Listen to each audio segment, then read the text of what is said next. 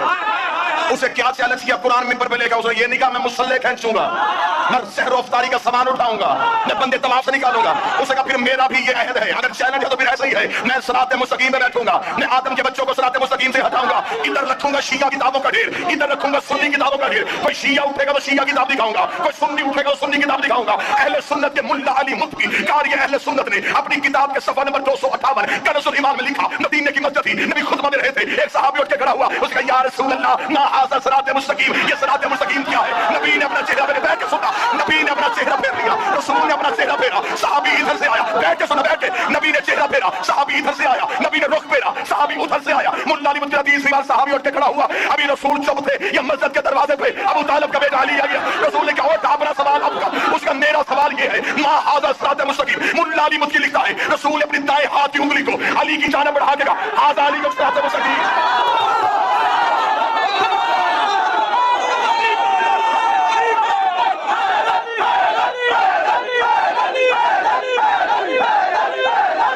رسول نے کہا ھذا علی صراط مستقیم، یہ میرا علی صراط مستقیم ہے، دوبارہ بلانا نہ بلانا، رزق ملتا ہے نجف سے، اس کا مطلب نبی نے بتا دیا صراط مستقیم علی ہے۔ قرآن کہتا ابلیس نے کہا تھا میں بندوں کو صراط مستقیم سے ہٹاؤں گا، ہمیں اب پتا چلا ابلیس لا الہ سے نہیں روکتا، علی ولی اللہ۔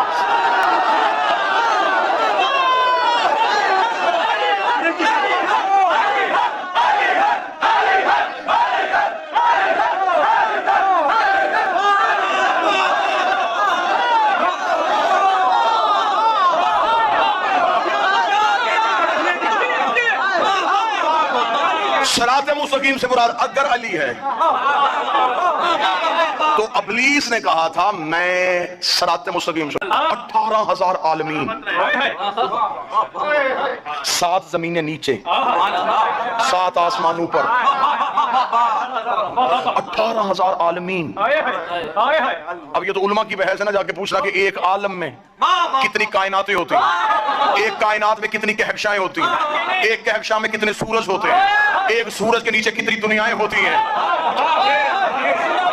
18,000 عالم کی کائنات، کائنات کی کہکشائیں، کہکشاؤں کے سورج، سورج کی زمینیں، ان زمینوں میں ایک جگہ، اس جگہ کی کچی مسجد، اور اس کچی مسجد میں بیٹھ کے مولوی پوچھتا ہے کہ علی کیا ہے؟